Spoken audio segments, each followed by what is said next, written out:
I never expected her voice to shake me the way it did. Not after all these years. Not in the middle of an empty hallway, with nothing but the echo of fluorescent lights humming above us. "My old teacher said you've changed." She said it softly, almost like a test. And I should have just smiled, shrugged, moved on. But instead I heard myself answering, "So have my reasons." I hadn't seen her since graduation. Back then, she was the unreachable figure at the front of the classroom, sharp words, neat handwriting, always in control. I was just another kid sitting too far back, pretending not to notice how the room quieted when she walked in. And now here she was, standing in front of me 10 years later, holding a stack of worn books against her chest. She was older, you could see it in the small lines near her eyes, the way her hair no longer obeyed her perfectly. But there was something stronger in her too, like the years had carved her into someone both softer and more unshakable. I wasn't her student anymore. And that truth settled over me like a dangerous kind of freedom. We'd run into each other at the community center. I was there fixing a faulty lock on the upstairs window, a side job I picked up to make rent. She was there because, apparently, she still volunteered on weekends. When she saw me, she laughed, but it wasn't the careless laugh of recognition. It was shorter, cautious, almost self-conscious. "You work here now?" she asked. "Sometimes. Maintenance. Odd jobs." I kept my voice steady, but my hands fumbled with the screwdriver. She didn't answer right away. Instead, she leaned against the frame, watching me like I was some puzzle she couldn't quite put together. That silence did something to me. It made me talk more than I should have. "Didn't expect to see you again," I said. "Not here. Life has a strange way of circling back," she murmured, not looking at me. Her words hung in the air. I wanted to ask what she meant, but I didn't. Instead, I noticed the way she gripped the books tighter, as if they were a shield. When the lock finally gave in with a click, I exhaled louder than I meant to. She smiled, that small, private kind of smile you don't expect anyone to notice. But I did. I stood up too quickly, almost bumping into her. Close enough to smell the faint trace of coffee on her breath. Close enough to see the flicker of surprise in her eyes before she stepped back. "You really have changed," she said again, softer this time. I wanted to joke, to deflect, to make light of it. But my throat felt too dry. So instead I let the truth slip out before I could stop it. "So have my reasons." Her gaze lingered. It wasn't the look of a teacher anymore, or even of someone much older than me. It was something else entirely, something that made the space between us feel dangerous. Neither of us moved. The hallway was too quiet, the hum of the lights too loud, and my heart too obvious in my chest. She adjusted the stack of books in her arms, and one slipped.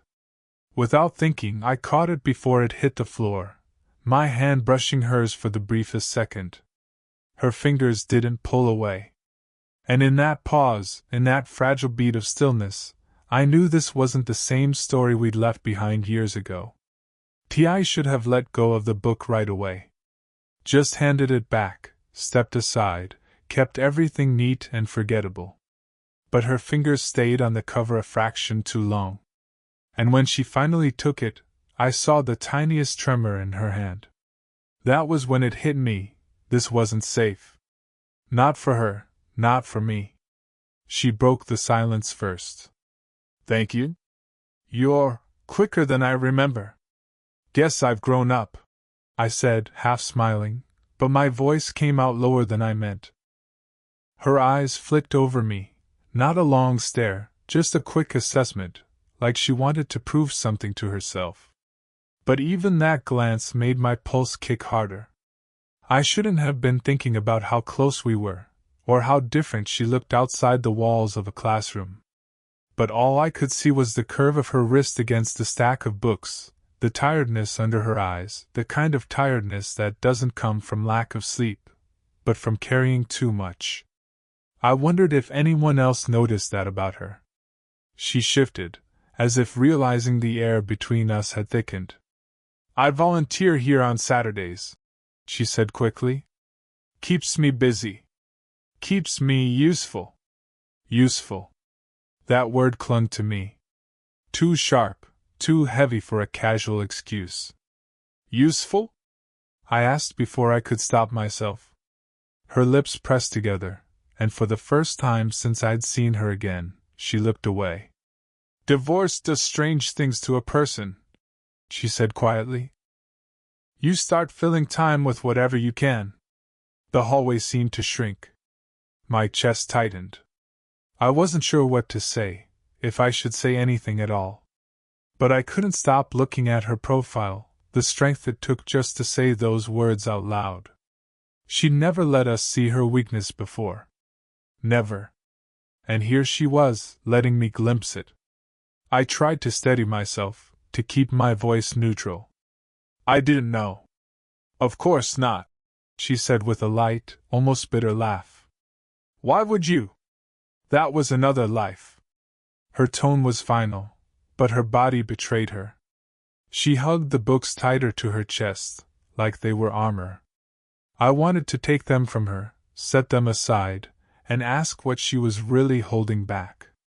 Instead, I shoved my hands into my pockets, grounding myself against the pull I felt. I kept telling myself, "She's older. She's your teacher. She's fragile right now.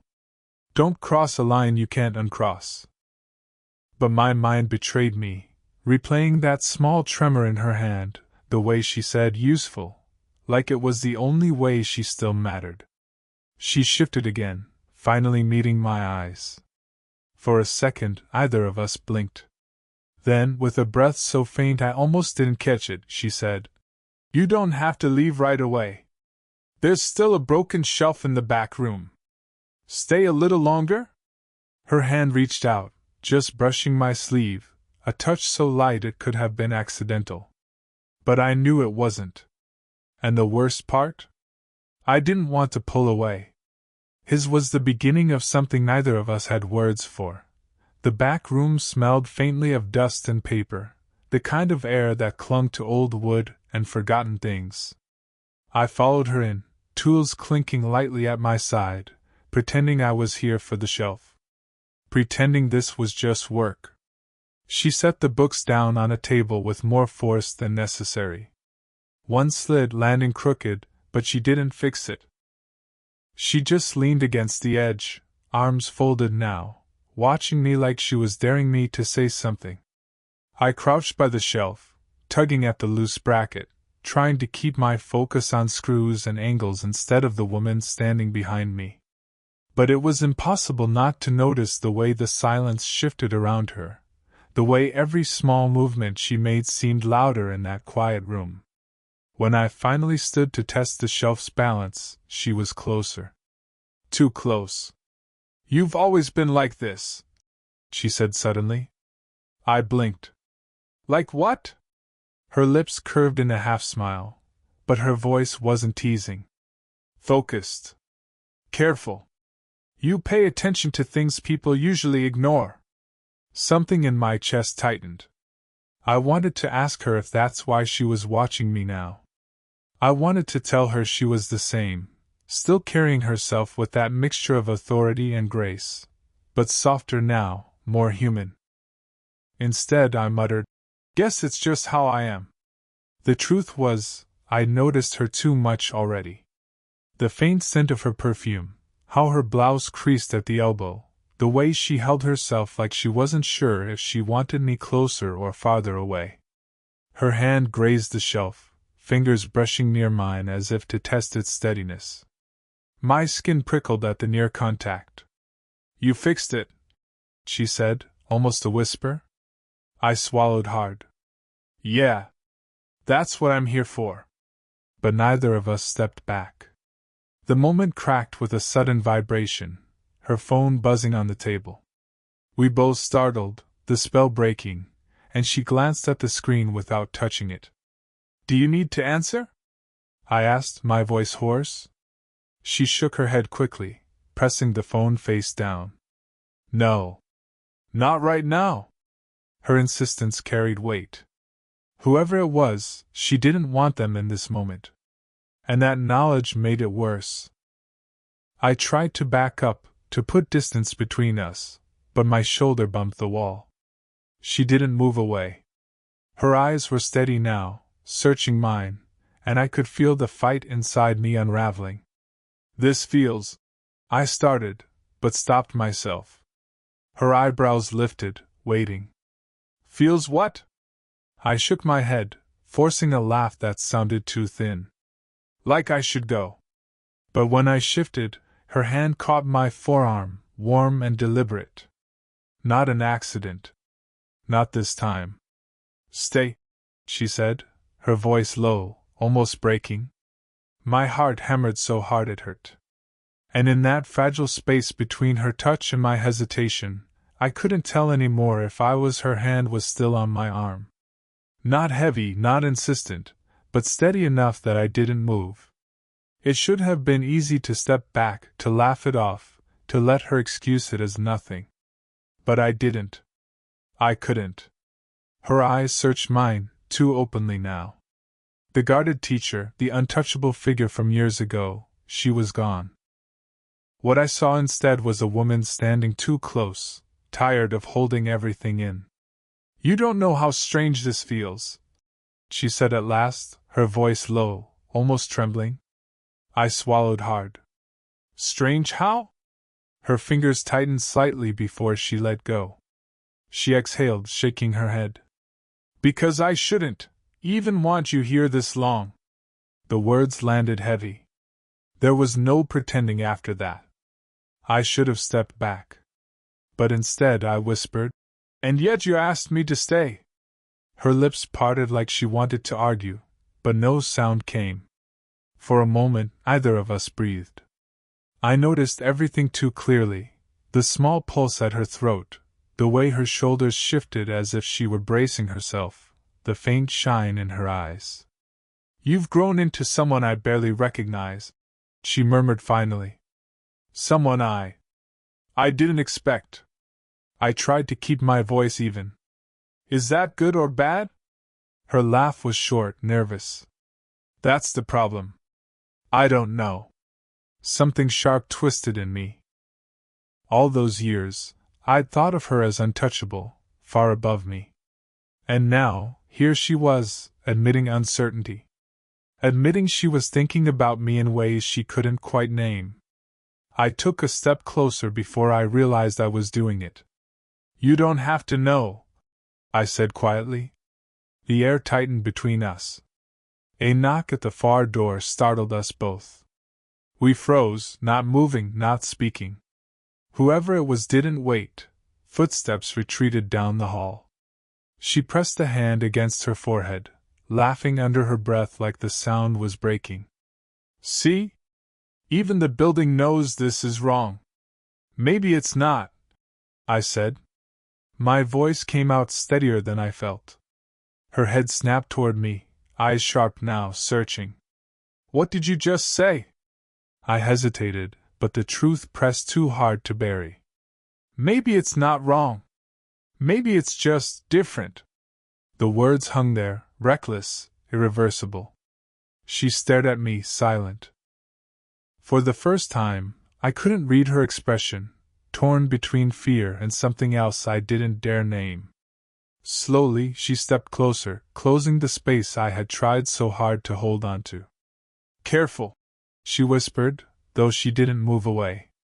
"Because if you keep talking like that, I don't know if I'll be able to stop myself." The room seemed to collapse into stillness, every sound outside fading, leaving only her words and the look between us. I opened my mouth to answer, but nothing came out. Her eyes locked on mine, waiting, daring. And in that silence, it felt like the next breath would decide everything. Still holding back, or already crossing the line, the silence stretched so thin I thought it might snap. Her words hung between us, daring me to move, to answer, to risk. Then her phone buzzed again on the table. This time she didn't ignore it. With a sharp breath, she flipped it over, and I caught the name glowing on the screen before she silenced it. Daniel. Her ex-husband. I hadn't heard his name in years, but she must have seen the flicker in my face because she stiffened, defensive, as if I'd accused her of something. "It's nothing," she said quickly, too quickly. But it wasn't nothing. Not to me. Not after remembering the way she'd once spoken about him, the life she'd built, the man she'd chosen, while I'd been just another nameless kid sitting in her classroom. I swallowed, forcing the words out. "You're still talking to him?" Her eyes snapped up sharp. "You think divorce makes people vanish? He's part of my history. Part of my regret." That word cut deeper than I expected. Regret. She set the phone down hard, stepping toward me with something raw in her expression. "Do you really want to know the truth?" I froze, because the way she asked it sounded like a warning. But I nodded. "I saw you back then," she whispered. "In my classroom. Not the way a teacher should. Not enough to act on it, but enough to scare me. You'd look at me like..." She broke off, biting the inside of her cheek. "Like you knew something about me no one else did." The room tilted. My chest burned, tight with disbelief. All those years I thought I'd been invisible, nothing but a background blur. And here she was, admitting she'd noticed. "Why didn't you?" My voice cracked. "Why didn't you say anything?" Her laugh was bitter, almost self-directed. "Because I couldn't. You were too young. I was too bound. I chose the safe thing. I married Daniel." Her shoulders slumped, and for a moment she looked smaller, almost fragile. And I regretted it more times than I'll ever admit. The air shifted again, but this time it wasn't just tension. It was revelation, heavy, undeniable. She had seen me. Even back then. I didn't know whether to feel vindicated or furious. My hands trembled at my sides as I forced myself to meet her eyes. So all this time, it wasn't just me? Her lips parted, but no sound came. Then, finally, a faint shake of her head. "No. It wasn't just you." The words were soft, dangerous, final. A knock rattled the doorframe before I could answer. We both flinched. A volunteer poked their head in, smiling politely. "Everything okay in here? Need a hand?" I forced a breath, my voice hoarse. "We're fine." They left as quickly as they'd come, the door clicking shut. But the interruption couldn't erase what she'd said. Because now I knew the truth. I hadn't been alone in this. And that knowledge made walking away impossible. The room felt smaller after the volunteer left, like the walls had shifted closer. Neither of us moved. Neither of us spoke. Her confession still echoed in me. "It wasn't just you." I should have said something. Anything. But my throat closed around the words, too many fighting to come out at once. Finally, she broke the silence. "You think this is simple, don't you?" Her voice was soft, but it carried a sharp edge. "You think because I admitted that it means we can just..." She gestured vaguely, frustrated. "That we can rewrite everything." I stepped closer, unable to help myself. "I don't think it's simple. But I think it's real. And maybe that's worse." Her eyes flicked up to mine. She looked almost angry, but underneath, there was something else, a shimmer of longing she couldn't disguise anymore. "You don't understand what you're asking for," she whispered. "Then tell me." My voice cracked. "Tell me why I shouldn't want this. Why I shouldn't want you." The words hung heavy, final. I hadn't planned to say them, but once they were out, I couldn't take them back. She stared at me, lips parted, chest rising too fast. For a second, I thought she'd tell me to leave. Instead, she pressed her hands to her face, exhaling hard. Because I've already ruined enough. Her voice trembled. I ruined my marriage. I ruined parts of myself I don't even recognize anymore. And if I ruin you... She stopped, her hands lowering slowly. I couldn't live with that. I felt something break inside me at the sound of her voice. Not pity. Not fear. Just the unbearable weight of wanting someone who was convinced they were too damaged to be wanted. Without thinking, I reached out, not to pull her closer, but just to touch her hand. My fingers barely grazed hers, but she didn't pull away. I'm not asking you to fix me, I said. And I don't want you to protect me. I just want you to stop pretending this doesn't matter. Her eyes glistened, and for the first time that day, she didn't try to hide it. We stood like that for what felt like forever, my hand against hers, her silence filling the air like a storm waiting to break. Finally, she whispered, "You're too young to know what this will cost." Maybe, I admitted. But I'm old enough to choose it. The honesty in my voice seemed to undo her. Her shoulders dropped, her breath hitched, and she let out a sound halfway between a laugh and a sob. Then, slowly, she let her hand turn in mine. Her fingers curled, holding on. Not an accident. Not hesitation. A choice. We didn't kiss. We didn't need to. The weight of her hand in mine said everything. A promise, a confession, and a surrender all at once. The silence that followed wasn't empty anymore. It was loaded, fragile, alive. And for the first time, I knew either of us was walking away. Her hand stayed in mine, warm and deliberate, and for the first time since I'd walked into that hallway, I wasn't second-guessing every move. She wasn't either. We didn't rush into anything more. No reckless kiss, no dramatic declarations. Just two people finally admitting, through silence and skin, that there had always been something here. And that was enough. Later, when we walked out of the back room, the building felt different. The lights hummed the same, the floors creaked the same, but the air between us was changed. She carried her books again, but not like armor this time. More loosely, almost carelessly, like she didn't need the shield anymore. At the doorway she paused. I could see the conflict in her eyes, habit telling her to retreat, instinct telling her to shut it down. But then she looked at me, really looked, and whatever she saw must have been enough. "You're not who you were," she said softly. "And you're not either," I replied. Her lips curved into the smallest smile. "Maybe that's the point." We walked out together, into the cool evening air. For a while neither of us spoke. The silence wasn't heavy anymore, it was steady, almost companionable. I kept glancing at her, at the way the fading light touched the lines at her eyes, the way she walked like someone lighter than when I'd first seen her that day. And I realized something that startled me. It wasn't just longing anymore. It wasn't just the forbidden thrill of what we shouldn't want.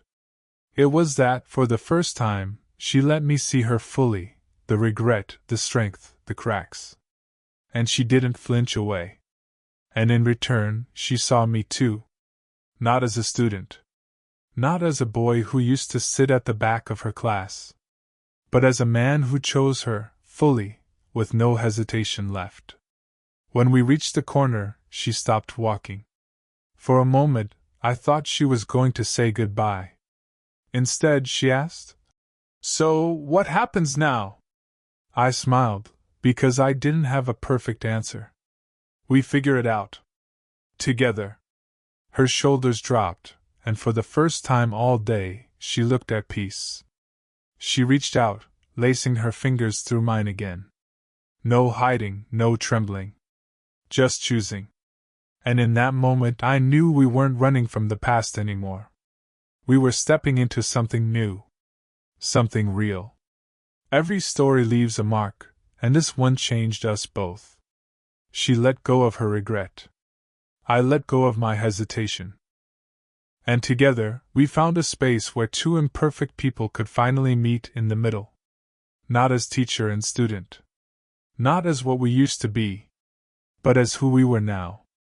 And maybe that's the only lesson worth remembering. Sparkles, did you enjoy the story? Speech Balloon, what kind of stories would you like to hear next?